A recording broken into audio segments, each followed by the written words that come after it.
the Johnson Wax Program with Fibber McGee and Molly.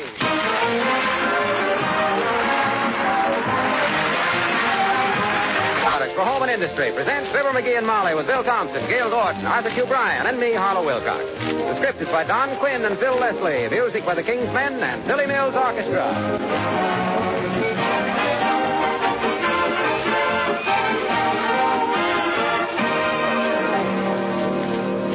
Did you see the recent newspaper article on formality by Emily Post, the country's leading authority on etiquette? Well, it was most interesting. But what caught my eye was the paragraph where Emily Post said, I prefer to compare formality not with a veneer, but with a wax polish that brings out the beauty of the grain in the wood underneath and makes not only a pleasing but a durable finish. End of quote. Well, now, you've often heard me describe the rich, smooth beauty of the wax. Genuine Johnson's wax gives to all kinds of surfaces. Rub a little Johnson's wax on a tabletop, say. Polish it, and that table is completely transformed. You'd hardly know it. It glows and shines and sparkles so. All through your home, there are other things that will respond to this magic touch of Johnson's wax. Its bright protective film adds beauty not only to your furniture, but to your floors, your radios, sideboard, and 100 other things. By all means, use this old favorite regularly. Johnson's wax comes in 3 forms, paste, liquid, and cream. All 3 have a definite use in your home.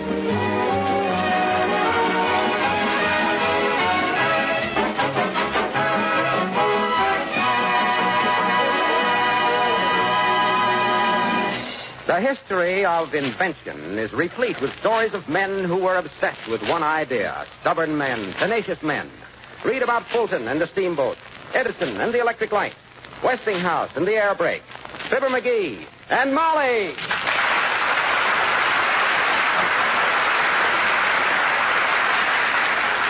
Now, let me see again. If the wing loading is equal to the drag, gravity plus lift will exceed the thrust. Yep. That's it. So, if the forward speed... Dearie. If the forward speed is in excess of lateral stability... McGee. What? Oh, hi, Molly. Time for dinner? We just had breakfast. We did? I guess I've been so wrapped up in this invention of mine, I didn't know what was going on. Personally, I still don't know what's going on. All I know is that 3 nights ago you suddenly sat up in bed and said, Urania. That's a Greek word. Means I have found it.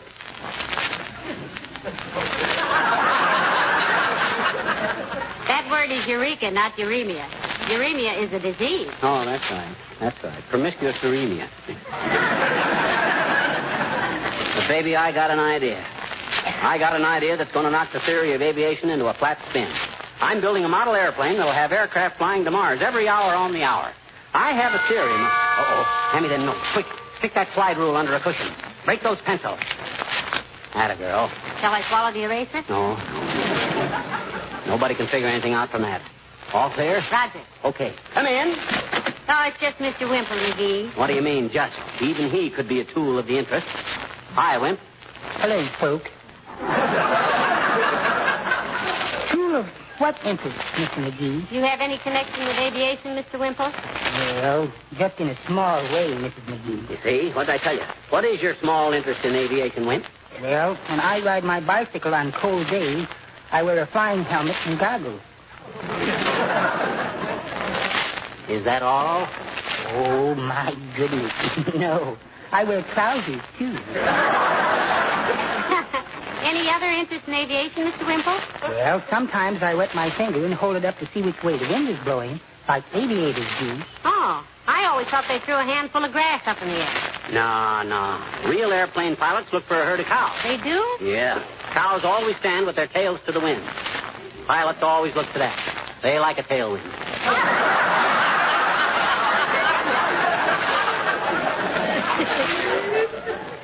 Personally, I've never flown in an airplane. I get busy standing on a Sunday paper. There's nothing to flying, Wimp, when you understand the laws of aerodynamics like I do. You want to know the theory of flight, briefly? Very. What is it, Mr. McGee? It's simple. As the plane moves through the air hits the front end of the wing first, you see. As it passes across the wing, the friction heats the air. Hot air always rises. That pulls the tail up. The pilot feels the tail go up and raises the nose up. Thus, the whole airplane goes up. Then the way you'd explain it, it's all a matter of hot air? Exactly. You grasped it. I used to think that if I never flew in an airplane, I'd never get airsick. But I do. You do? How can you get airsick if you don't fly? Did your wife ever whirl you around her head by your necktie 50 times and then tell you how funny you look with that green face? Of course not, Mr. Wimple. I'll have to admit there have been times when the temptation... No, I mustn't say that. Well, I've got to get home now. And I'd better slow down, too, believe me. Coming over here, I tore around a corner on 2 wheels. Oh, boy. My, it's a wonder you didn't get arrested. Oh, I was on my bicycle. It's long.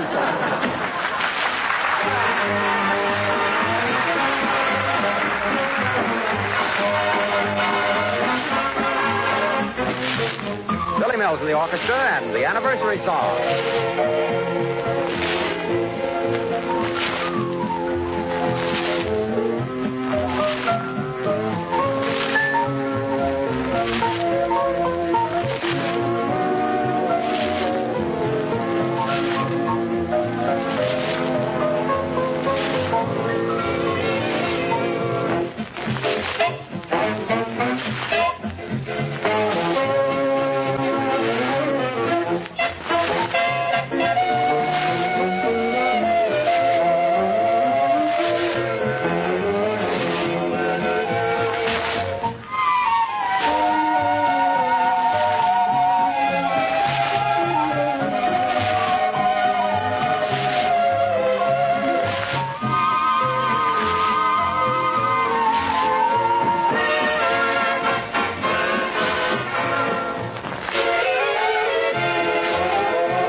You know, Molly, I should have took up model airplane building years ago. It's a great little hobby. So are you. Oh, you said hobby. I thought you said hubby. Incidentally, aren't you making that model a little large? Got to be large to hold the motor. The motor? Yep. See this? Yeah? 1-cylinder gas motor. $31. Wow.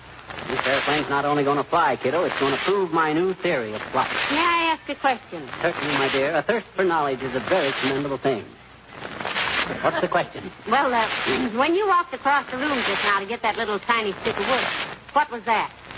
That was a strut. I know, and your pride is excusable. But what was the little piece of wood? That was the strut. Oh.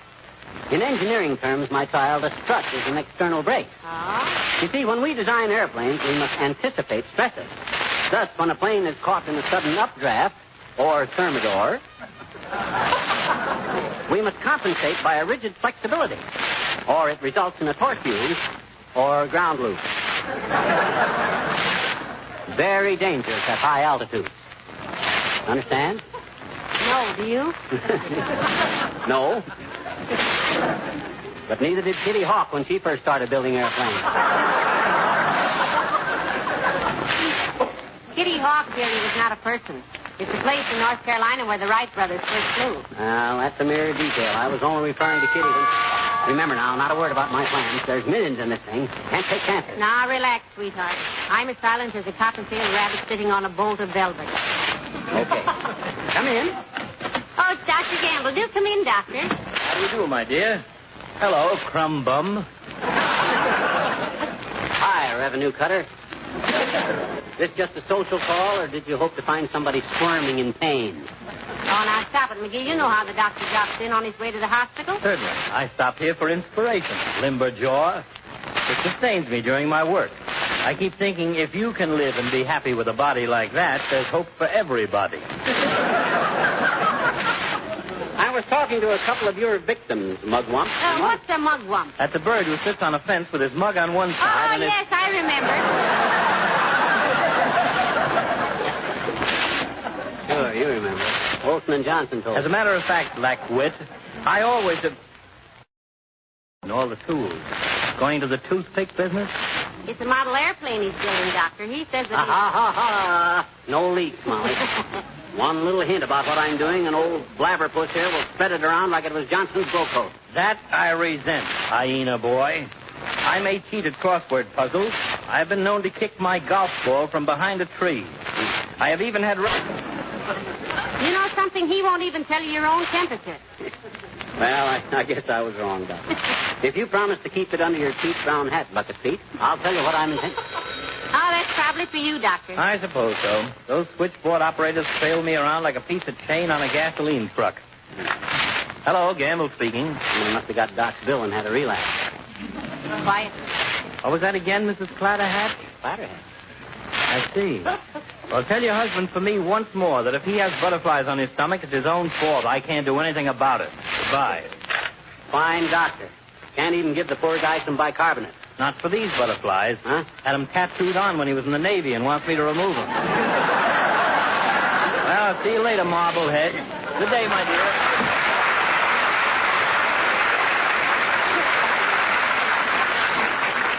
Well, I guess I better get busy. Now, let me see. It says insert flap A into slot G.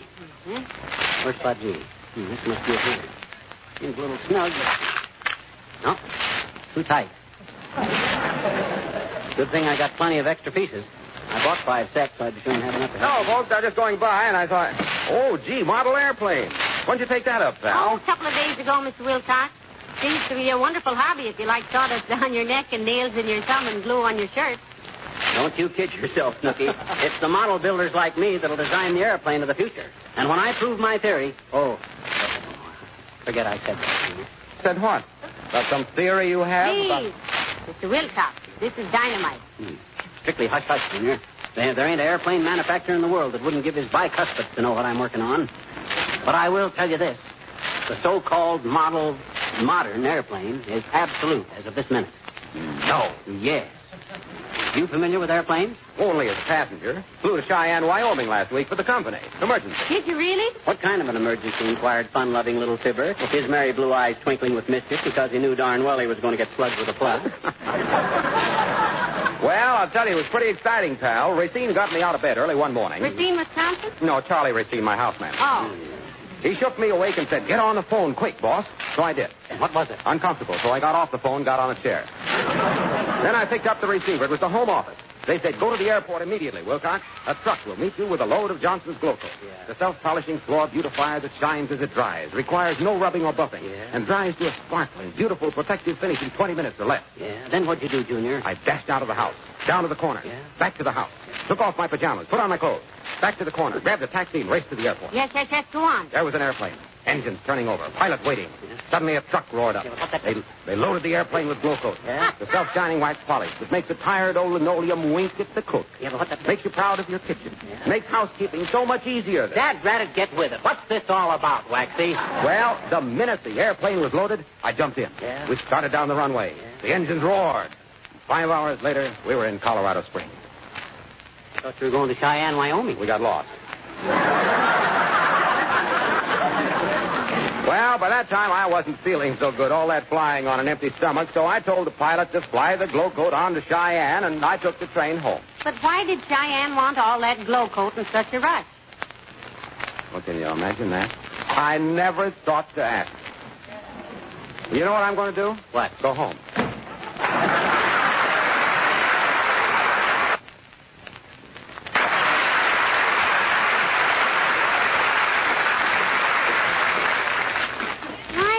What Cheyenne wanted with all that Glow-Coat. Say, maybe they were I'm gonna... almost ready to install the engine, Trusty. This is the big moment. Now hold the plane ready while... Easy now. Ah, my goodness, it fits. Sure it fits. Now all I got to do is bolt it in, and Donald Douglas goes quietly out of business. This idea of mine is bound to... Come in. Pardon me, folks. Is this the domicile of Mr. and Mrs. McGees? Why, yes, it is. What can we do for you? Well, I'm Lena. Well, who sent you, sis? The aviation interest? Oh, you go on, Mr. McGee. They told me you'd start right off with something witty or something you thought was witty. But I could take a joke, Mr. McGee. Anybody from a large family learns to take a joke, and I come from a large family just as soon as I could afford it. I beg your pardon, but who sent you, Lena? The unemployment agency. You mean the employment agency? Well, maybe they have employment, but I don't.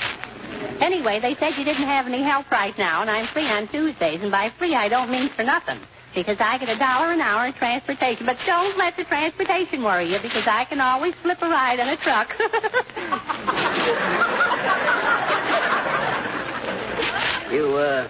You mean you want to work for us, sis? I don't want to work for anybody, Mr. McGee.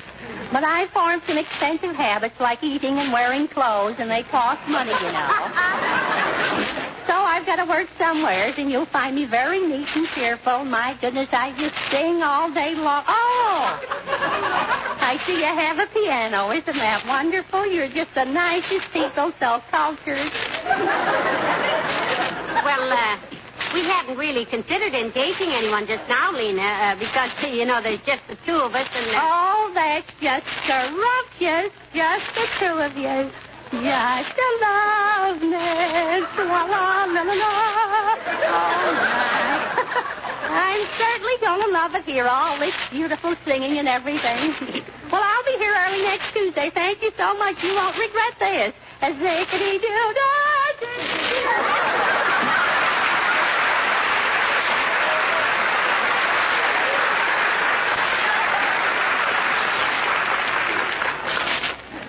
Did we hire her?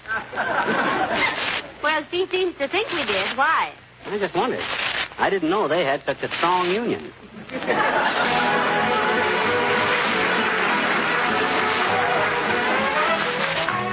King's Men and the Gal in Calico.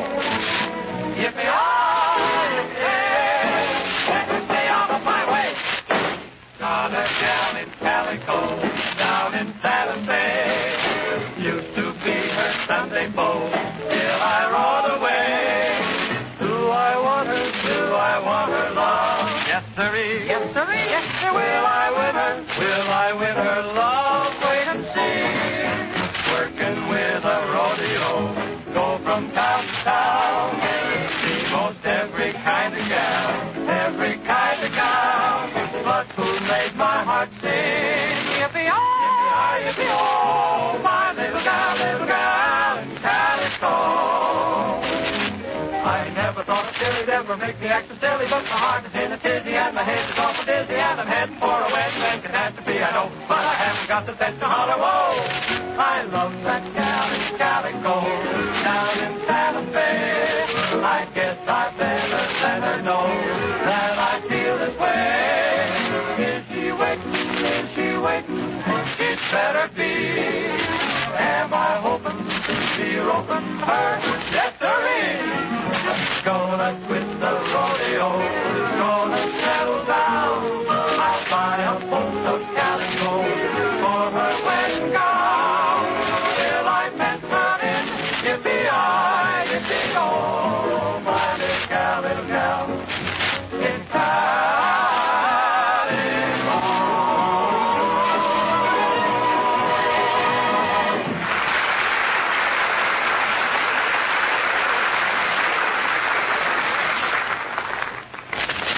Well, I'm practically ready for the big moment, Molly. Any film in the brownie? Yes, Good. but the sticker on the film says must be developed before April 1933. Too bad. This is a historical moment, and I wanted you to take my picture. Oh, you did? Come in. Now, watch it, kiddo. Don't volunteer anything. Oh, it's just mere Latrivia, McGee. Come in, Your Honor. Thank you, Molly. Good day, McGee. Hi, Latrivia. You're just the guy I wanted to see. You're a lawyer, aren't you? Yes, although I haven't practiced for some time. Who's suing you for how much? And if you take my advice, you'll settle out of court, because if I know you, you were in the wrong.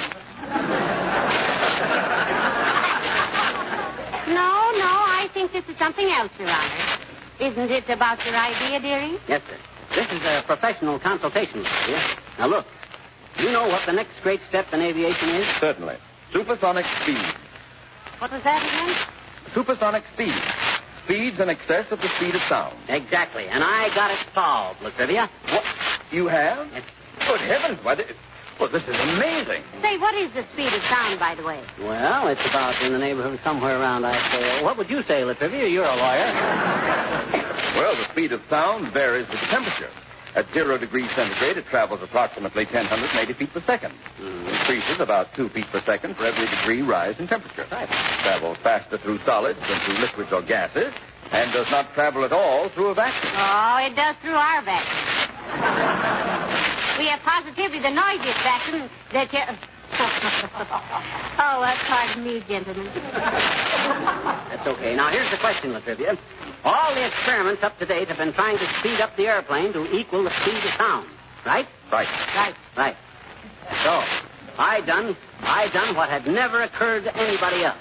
I built me this little model airplane, Olivia, and with this airplane, I'm going to solve the problem of supersonic speed. I thought you said you had solved it. I solved the principle of it. All it needs is a little experimenting. But, dearie, this plane will not go faster than sound. I doubt if it'll even do 30 miles an hour. Aha! That's the whole crux of the idea. Everybody's been trying to speed up the airplane. What I'm going to do is develop a slow sound.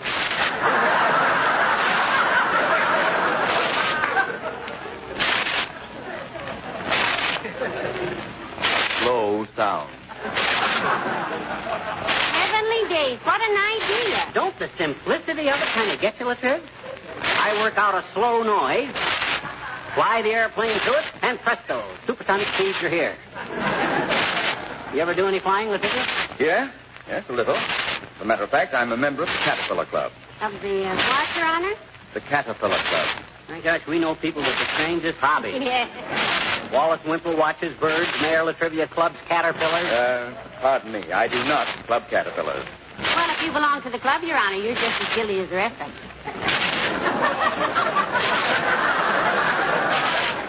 Guilty of what, may I ask? Clubbing caterpillars. And why a grown man like you, Latrivia, should be so cruel and heartless as to hunt down them fuzzy little creatures. I don't hunt down fuzzy little creatures. I said I belong to the Caterpillar Club. Don't you know what the Caterpillar Club is? No, and I don't want to. If I knew, I'd feel it my duty to report it to the Society for the Prevention of Cruelty to little... There is no cruelty. The Caterpillar Club is made up of people who have been forced to make parachute jumps. That's all. What do you mean, that's all? That's the worst part of it. Oh, I can admire an honest hunter who stalks his game. Yeah, but a man who silently drops down in a parachute... drops down in a parachute to club an innocent little caterpillar. That's cruel and warm. I tell you, nobody clubs any caterpillars. We call it the Caterpillar Club because parachutes used to be made of silk, which was made by caterpillars. It's a tribute to them. Tribute? Pretty hypocritical, if you ask me, boy. Name the club after him and then drop down on him in parachutes and club the junior out of him. Hi, George. Oh, stop it, for goodness sake. Nobody clubs any parachutes. It isn't the care of caterwauling. They're dropping in the parachute. Now. Don't get excited, Your Honor. Maybe you didn't know what you were getting into when you joined this club. He should have quit after he found out. But to deliberately maintain his membership with a bunch of hoodlums who go around beating up worms, that's by George the one. I tell you, we don't beat any caterworms. Miller shoot. Look! When I said I belonged to the Caterpillar Club, the Caterpillar Club, we don't cal any caterpillars. Nobody califitters any put-a-pill. I merely said the club of Philip, Calip, Gillip. You were the one. I didn't say anything.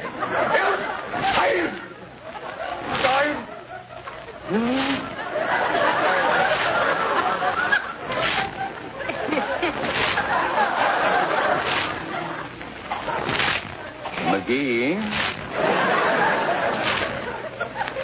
Yes? Let me give you some advice.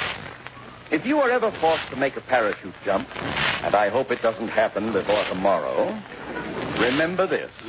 Don't pull the ripcord until you count to 1,000.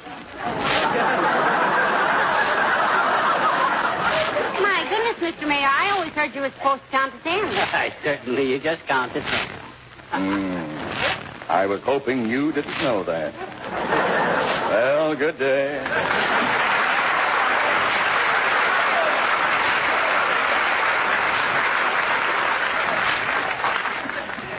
Strange character, isn't he, McGee? Yeah, well, takes all kinds of catters to make a killer. Hey, let's try this airplane. Come on, let's go out in the front yard. All right, let's. Here we are in the front yard. Here's the instruction sheet, Tootsie. You check through the operation. All right, dearie. Number 1, fill the gas tank with eyedropper. Right. I've done that. 2, turn on the switch. Contact.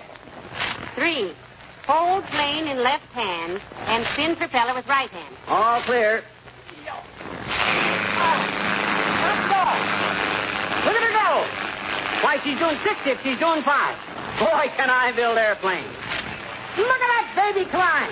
Look at it, Molly. Almost out of sight already. Number 4, Huh?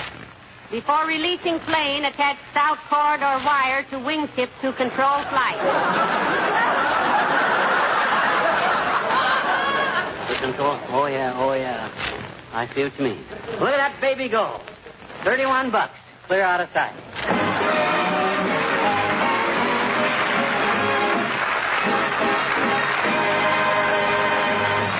How would you like to bring a little spring sunshine into your kitchen? Yes, right now in the middle of February. Okay, just follow these easy directions. Get some Johnson's self-polishing glow coat. Apply it to your linoleum floor with a cloth or long-handled applicator, then sit back and wait for the results. I'm not saying you'll suddenly find yourself in the middle of May, but in 20 minutes, glow coat will dry to a beautiful, bright wax polish that will seem to bring the sun right into your kitchen. It's really amazing how bright this glow coat shine is. And there's no rubbing or buffing with Johnson's glow coat. It shines as it dries, beautifying and protecting your linoleum and other floors for a long time to come. With regular glow coat care, your linoleum actually lasts years longer. And, of course, dirt and spilled things wipe up in no time, leaving your floor sparkling clean, its colors bright and fresh as ever. Try it, won't you? Johnson's glow coat, the self-polishing floor wax with the really bright shine.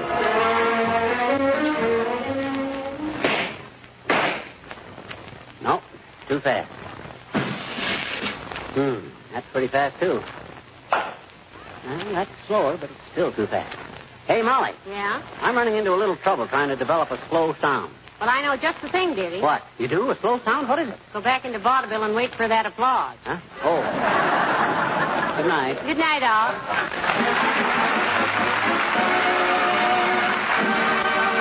This is Harlow Wilcox speaking for the makers of Johnson's Wax Products for home and industry. And for all of us here tonight, offering our heartiest congratulations to the Boy Scouts of America on their 37th birthday anniversary. Many happy returns. NBC, the National Broadcasting Company.